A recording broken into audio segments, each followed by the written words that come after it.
الحمد لله رب العالمين والصلاة والسلام على رسوله محمد خاتم النبيين وإمام المتقين وقائد الغر المحجلين وعلى آله وأصحابه أجمعين أما بعد فأعوذ بالله من الشيطان الرجيم بسم الله الرحمن الرحيم والذين لا يشهدون الزور وإذا مروا باللغو مروا كراما وقال النبي صلى الله عليه وسلم قد أظلكم شهر عظيم شهر مبارك فيه ليلة خير من 1000 شهر فرض الله صيامه وجعل قيام ليله تطوعا۔ شعبان کے مہینے میں حضور علیہ الصلاۃ والسلام رمضان کی تیاری کرتے تھے۔ رمضان کے روزے اسلام کے بنیادی ستونوں میں سے ایک ستون وہ رمضان کے روزے ہیں۔ 5 ستونوں پر اسلام کی عمارت استوار کی گئی ہے، ان میں سے ایک ستون وہ روزہ ہے۔ جس طرح ہمارے ہاں لوگ حج پہ جاتے ہیں تو حج پہ جانے سے پہلے اس کے لیے بڑی تیاری کرتے ہیں اور ساتھ ہی ساتھ لوگوں سے بھی معافی تلافی کر لیتے ہیں کہ کوئی غلطی کمی کوتاہی ہوئی ہو تو معاف کر دیں۔ مقصد اس کا یہی ہوتا ہے کہ انسان اتنا بڑا فریضہ ادا کرنے جا رہا ہے، اتنی بڑی عبادت سر انجام دینے جا رہا ہے، تو کہیں ایسا نہ ہو کہ وہ وہاں سے خالی ہاتھ لوٹے۔ کسی کی بد دعا یا کسی پر ظلم کیا ہے اس کی بد دعا یا اس کا حق یا کوئی بھی ایسی چیز جو اس کی مغفرت اور بخشش میں رکاوٹ بن جائے، ان رکاوٹوں کو ختم کرنے کے لیے جب انسان حج پہ جاتا ہے تو پہلے ہی لوگوں کے پاس جا کے معافی تلافی کر لیتا ہے۔ رمضان بھی جس طرح حج اسلام کے بنیادی 5 ارکان میں سے ایک رکن ہے، رمضان کے روزے بھی ان میں سے ایک رکن ہیں۔ تو اس کے شروع ہونے سے پہلے بھی انسان کو تیاری کرنی چاہیے، بالکل اسی طرح جس طرح حج سے پہلے تیاری کرتا ہے۔ اب رمضان کی تیاری کیسے کی جاتی ہے؟ تو رمضان کی تیاری کے لیے بہت ساری چیزیں علماء نے لکھی ہیں۔ خلاصہ اس کا یہ ہے کہ انسان اس بات کا اہتمام کرے کہ میرے ذمے اللہ تعالیٰ کے جو حقوق ہیں اور میرے ذمے بندوں کے جو حقوق ہیں، اس میں مجھ سے کہاں کمی کوتاہی ہوئی ہے، کہاں کوئی نقص رہ گیا ہے، کوئی خامی رہ گئی ہے، اس کی تلافی کی جائے۔ مثال کے طور پر اگر کسی کے ذمے قضا نمازیں ہیں تو وہ ابھی سے اس کے لیے طے کرے، پلان کرے، منصوبہ بنائے کہ بھائی میرے ذمے اتنی نمازیں قضا ہیں، جب سے میں بالغ ہوا ہوں اب تک اتنی نمازیں مجھ سے قضا ہوئی ہیں، تو میں نے ان کو ادا کرنا ہے۔ اس لیے کہ قضا نمازیں جب تک ادا نہیں کی جائیں گی وہ ذمے میں رہیں گی، تو اب اس کو ادا کرنے کے لیے انسان منصوبہ بندی کرے۔ ایک تو اس کو رمضان سے پہلے ہی ادا کرنا شروع کر دے۔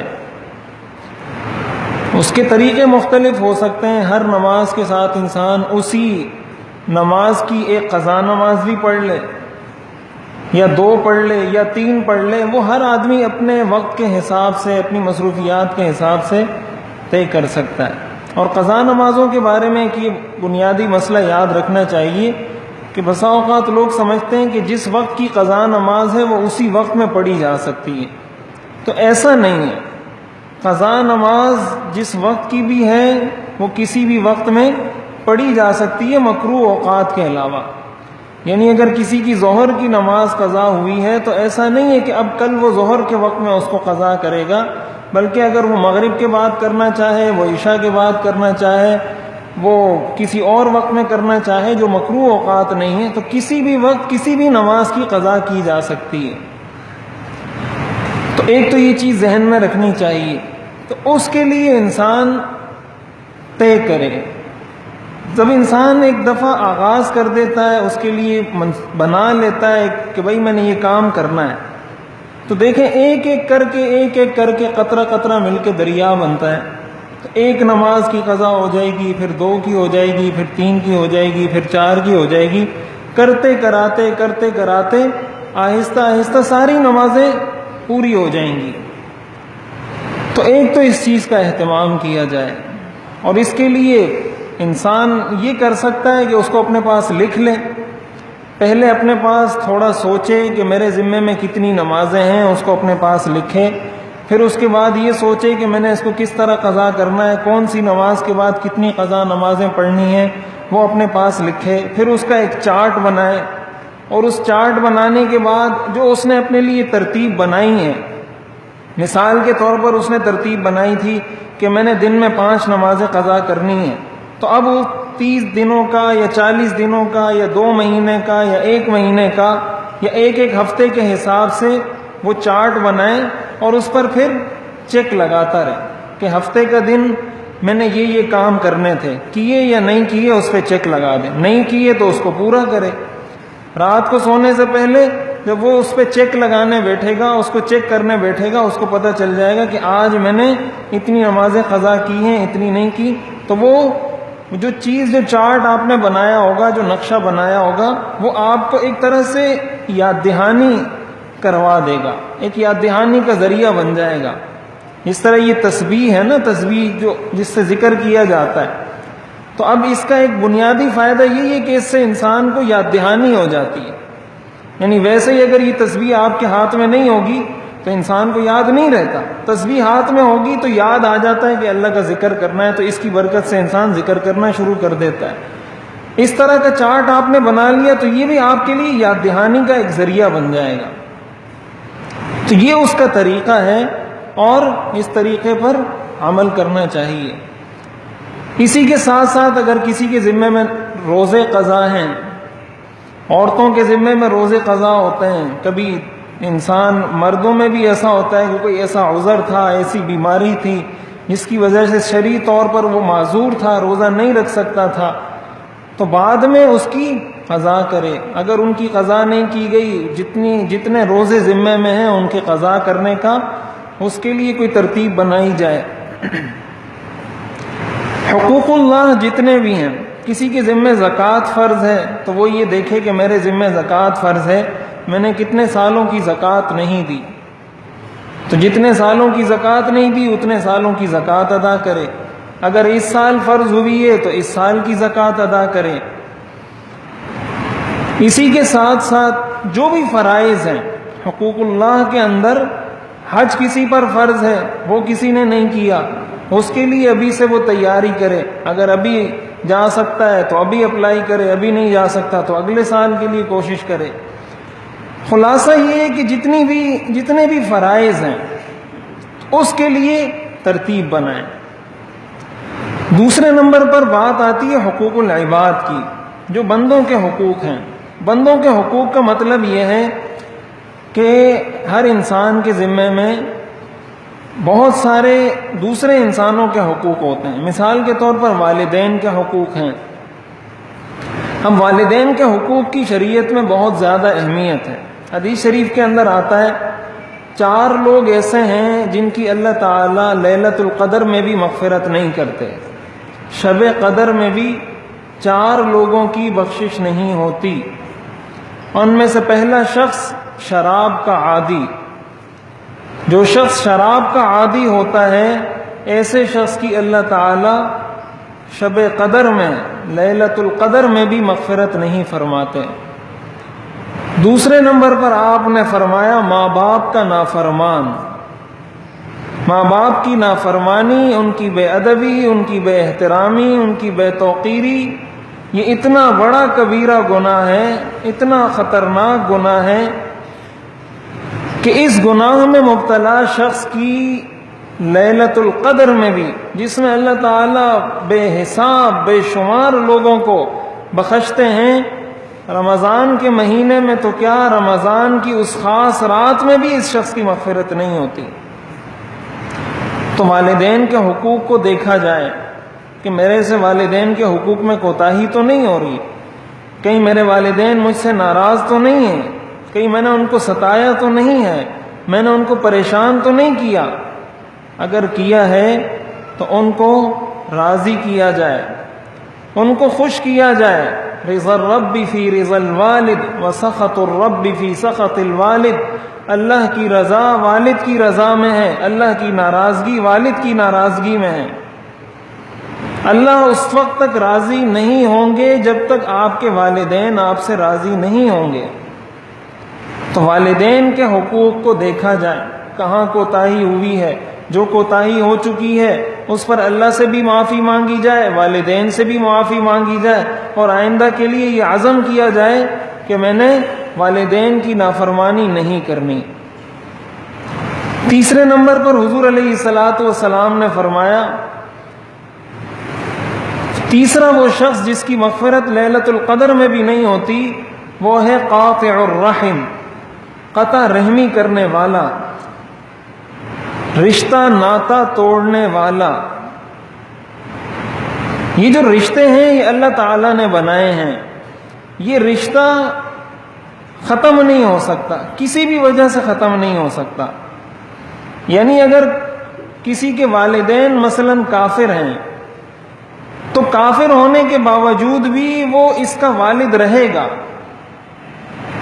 ایسا نہیں کہ کفر کی وجہ سے اسلام یہ کہہ دے کہ چونکہ یہ کافر ہے یہ اس کا والد نہیں ہے، یہ کافر ہے اس لیے یہ اس کی والدہ نہیں ہے، یہ کافر ہے اس لیے یہ اس کا چچا نہیں ہے، یہ کافر ہے اس لیے یہ اس کا ماموں نہیں ہے۔ جو رشتہ اللہ نے بنا دیا وہ کفر کی وجہ سے بھی ختم نہیں ہوتا۔ جب کفر کی وجہ سے ختم نہیں ہوتا تو گناہ کی وجہ سے تو بالکل بھی ختم نہیں ہوتا، فسق و فجور کی وجہ سے، معاصی کی وجہ سے تو بالکل بھی ختم نہیں ہوتا وہ رشتہ جو کفر سے ختم نہیں ہوتا۔ قرآن کریم میں آتا ہے وَإِن جَاهَدَاكَ عَلَىٰ أَن تُشْرِكَ بِي مَا لَيْسَ لَكَ بِهِ عِلْمٌ فَلَا تُطِعْهُمَا وَصَاحِبْهُمَا فِي الدُّنْيَا مَعْرُوفًا، کہ اگر والدین کفر کا کہیں ان کی یہ بات مت مانو، لیکن وَصَاحِبْهُمَا فِي الدُّنْيَا مَعْرُوفًا، دنیا کے اندر ان کے ساتھ حسن سلوک کرنا تم پر بالکل اسی طرح فرض ہے جس طرح تم پر اس وقت فرض ہوتا جب تمہارے والدین مسلمان ہوتے۔ تو رشتہ ناتا ہم لوگ بہت ساری وجوہات کی وجہ سے توڑ دیتے ہیں، رشتہ داریاں، اور حدیث شریف میں یہ بھی آتا ہے لیس الواصل بالمکافی، صلہ رحمی کرنے والا شخص وہ نہیں ہے جو بدلہ دیتا ہو۔ بدلہ دینے کا مطلب یہ کہ جو آپ کے ساتھ تعلقات اچھے رکھتا ہے اس کے ساتھ تعلقات اچھے رکھنا یہ تو آپ کی مجبوری ہے۔ جو شخص آپ کا، جو رشتہ دار آپ سے ملتا ہے، آپ کا خیال کرتا ہے، پریشانی میں تکلیف کے وقت میں آپ کے کام آتا ہے، آپ کی غمی خوشی میں شریک ہوتا ہے، اگر آپ اس سے تعلق نہیں رکھیں گے تو کس سے رکھیں گے؟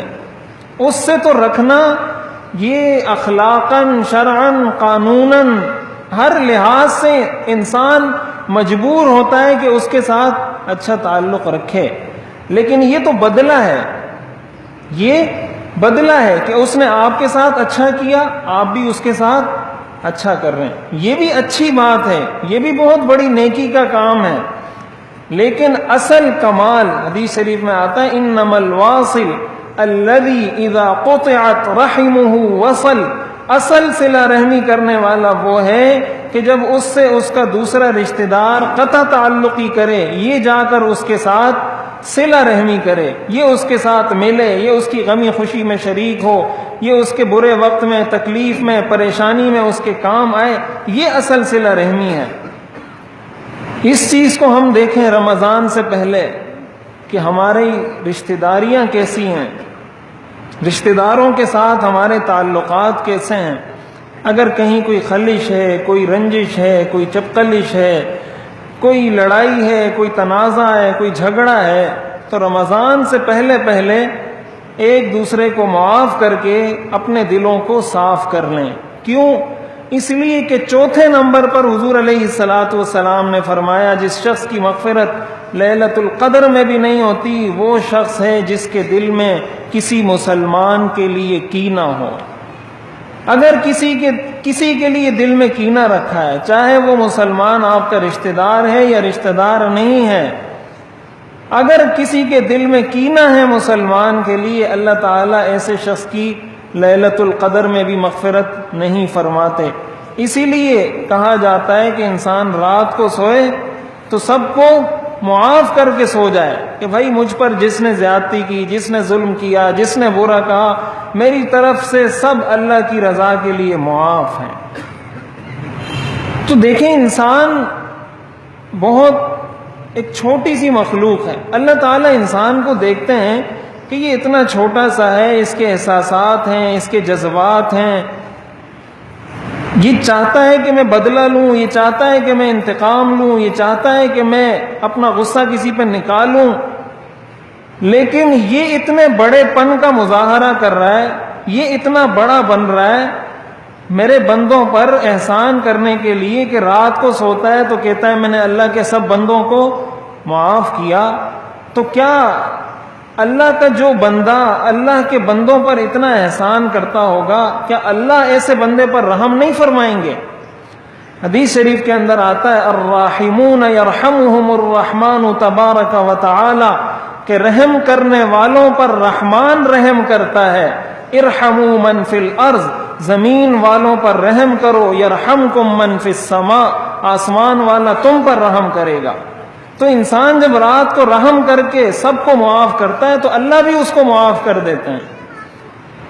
تو دوسری تیاری کا سٹیپ اور مرحلہ یہ ہے کہ حقوق العباد کو دیکھا جائے، رشتہ داروں کے حقوق، پڑوسیوں کے حقوق، والدین کے حقوق، اولاد کے حقوق، قریبی کے حقوق، دور کے حقوق، جس کا جو حق، اسی طرح مالی حقوق، مثلا بیوی کا مہر ہے، بہنوں کا میراث میں حق ہے، کسی سے آپ نے قرض لیا ہوا ہے، کسی سے آپ نے کوئی چیز خریدی ہے ابھی تک اس کو پیمنٹ نہیں کی، کوئی بھی ایسی چیز جس کی وجہ سے آپ پر کسی دوسرے کا مالی حق لازم ہوا ہے، اس مالی حق کو ادا کرنے کی کوشش کی جائے، اس سے ملا جائے، اس کو بتایا جائے کہ آپ کا یہ مالی حق میں آپ کو ادا کر دوں گا یا اتنے عرصے میں ادا کر دوں گا یا اس کی ادائیگی کی یہ ترتیب ہوگی، اس کے لیے بھی منصوبہ بندی کی جائے تاکہ کوئی بندے کا حق ذمے میں باقی نہ رہے۔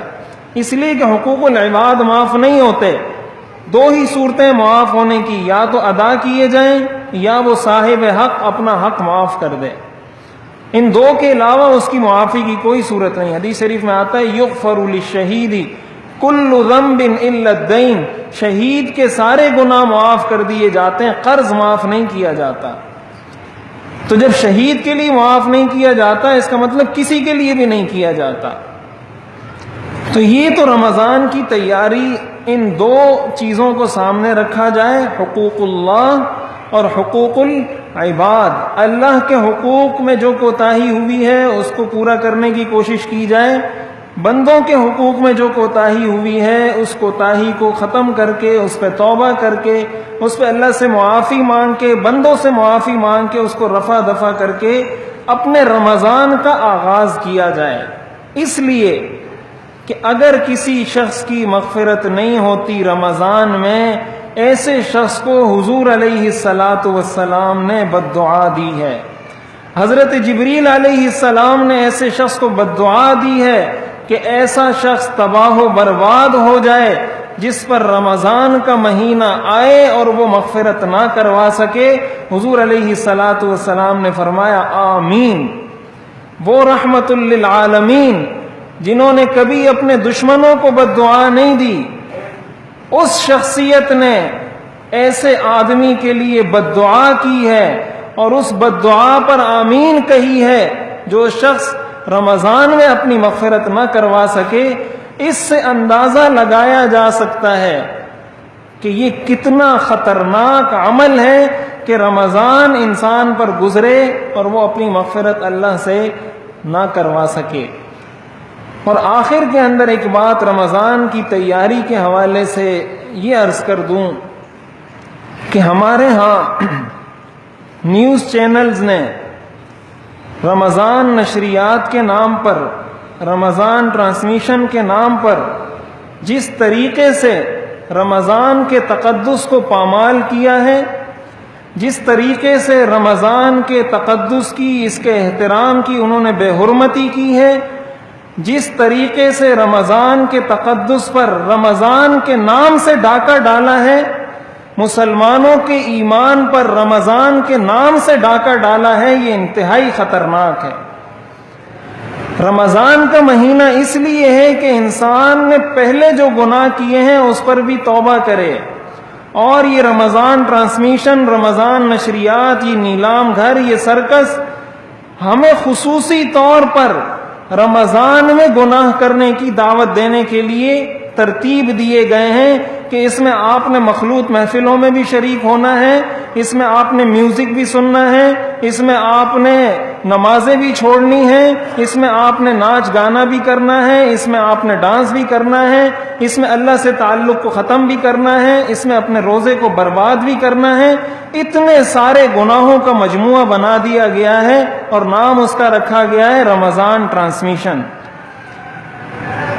دیکھیں، ایک ہے کوئی شخص شراب بیچتا ہے اور خریدنے والے کو بتا دیتا ہے کہ بھئی میں شراب بیچ رہا ہوں، آپ نے خریدنی ہے تو خرید لو، نہیں خریدنی ہے تو نہیں خریدو۔ شراب کا بیچنا گناہ ہے، لیکن اگر شراب کا لیبل لگا کر بیچیں گے تو یہ کم گناہ ہے۔ لیکن اگر اسی شراب پر آپ آب زمزم لکھ دیں، ہے شراب اور اوپر آپ لکھ دیں آب زمزم، اور آب زمزم کا لیبل لگا کر اس کو بیچیں، یہ بہت بڑا گناہ ہے۔ اس لیے کہ سامنے والا تو یہ سمجھے گا کہ میں آب زمزم لے رہا ہوں، اور حقیقت میں آپ اس کو شراب پلا رہے ہیں۔ نام اس کا رکھا ہوا ہے رمضان ٹرانسمیشن، وہ تو سمجھ رہا ہے کہ میں رمضان کی کوئی برکتیں حاصل کر رہا ہوں، مجھے کوئی ثواب مل رہا ہے، میرے کوئی درجات بلند ہو رہے ہیں۔ حقیقت میں اس کے رمضان کا بیڑا غرق کر دیا، اس کے ایمان کا بیڑا غرق کر دیا، اس کی حیا کا، اس کے نیکی کا، اس کے تقوی کا جنازہ نکال دیا۔ تو اس لیے یہ میری ایک گزارش ہے بہت ہی درد دل کے ساتھ کہ رمضان کے اندر ٹی وی کو بند کر دیں، مکمل بند کر دیں رمضان میں ٹی وی کو، کم از کم رمضان میں ٹی وی کھولیں ہی نہیں، بالکل بند کر دیں۔ مسجد میں اپنا وقت گزاریں، علماء کے پاس بیٹھیں، مستند علماء سے ملیں، تلاوت کریں، اعتکاف کریں، گھر والوں کو اس کی ترغیب دیں۔ یہ عورتیں ان چیزوں میں بہت زیادہ انوالو ہوتی ہیں، ان کی آپ ذہن سازی کریں گے، ان کو سمجھائیں گے تو ان کو پتہ چلے گا۔ یہ بات میری یاد رکھیں کہ اگر ان چیزوں سے ہم باز نہ آئے، یہ ہماری تہذیب کا بھی جنازہ نکالیں گے، ہمارے اسلام کا بھی جنازہ نکالیں گے، ہمارے ایمان کا بھی جنازہ نکالیں گے۔ دیکھیں، کفر ایک دم ایک ساتھ نہیں آتا۔ ایسا نہیں ہے کہ سارے لوگ ایک دم کافر ہو جائیں گے، سارے لوگ ایک دم فحاش ہو جائیں گے اور بے حیا ہو جائیں گے، یہ ایسے نہیں آتا، کبھی دنیا میں ایسے نہیں آیا۔ یہ اسی طرح آتا ہے، تھوڑا تھوڑا کر کے۔ یہ سلو پوائزن ہے، یہ زہر ہے، اس سے اپنے آپ کو بچائیں۔ اس رمضان ٹرانسمیشن نے بےہودگی کی، بے حیائی کی، بدتمیزی کی انتہا کر دی ہے۔ جو کچھ اس پہ کروایا جاتا ہے، جو کچھ کیا جاتا ہے، میری میڈیا کے دوستوں سے بھی درخواست ہے جو میری بات سن رہے ہیں، یہ بات ہم نے ہر فورم پہ اٹھائی ہے، یہ ممبر پہ نہیں کر رہا، میں نے یہ بات نیوز چینلز پہ بھی کی ہے، میں نے یہ بات اخبارات میں بھی نشر کروائی ہے اور ممبر پہ بھی کر رہا ہوں۔ رمضان ٹرانسمیشن کے خلاف میں نے نیوز چینلز میں بھی بات کی ہے، اخبارات میں بھی بات کی ہے، یہاں بھی بات کر رہا ہوں کہ اس چیز سے اپنے آپ کو بچائیں۔ یہ ہماری ساری روایات کا جنازہ نکال دے گی یہ چیز۔ اور ابھی اسلام آباد ہائی کورٹ کے جسٹس شوکت عزیز صدیقی صاحب نے اس پر فیصلہ بھی دیا ہے، اللہ تعالیٰ ان کو جزائے خیر عطا فرمائے۔ انہوں نے یہ فیصلہ دیا ہے کہ یہ سرکس اور نیلام گھر نہیں لگیں گے، ورنہ ان پر تاحیات پابندی لگا دی جائے گی۔ اللہ کرے تاحیات پابندی ان پر لگے، ہماری نسلوں کی جان چھوٹے ان سے۔ دین اگر سیکھنا ہے تو اداکاروں سے خدا کے لیے دین مت سیکھیں، فلم سٹاروں سے دین مت سیکھیں، ان سے اگر سیکھنا ہے یہ سیکھیں کہ فلم کیسے بنائی جاتی ہے۔ موسیقاروں سے دین مت سیکھیں، موسیقاروں سے یہ سیکھیں کہ گانا کیسے گایا جاتا ہے۔ اداکاروں سے دین مت سیکھیں، اداکاروں سے یہ سیکھیں کہ اداکاری کیسے کی جاتی ہے۔ دین سیکھنا ہے تو مستند علماء سے سیکھیں۔ مسجد میں آئیں، مدرسے میں جائیں، کسی مفتی صاحب کے پاس بیٹھیں، کسی اللہ والے کے پاس بیٹھیں، ورنہ اس کا بہت نقصان ہوگا۔ اس لیے یہ رمضان کی تیاری کا سب سے بڑا پوائنٹ اور مرحلہ یہ ہے کہ ان بیہودہ نشریات اور ٹرانسمیشن سے اپنے آپ کو، اپنے گھر والوں کو، اپنی نسلوں کو بچائیں۔ اللہ تعالی ہمیں سمجھنے کی، عمل کرنے کی توفیق عطا فرمائے۔ وآخر دعوانا ان الحمد للہ رب العالمین۔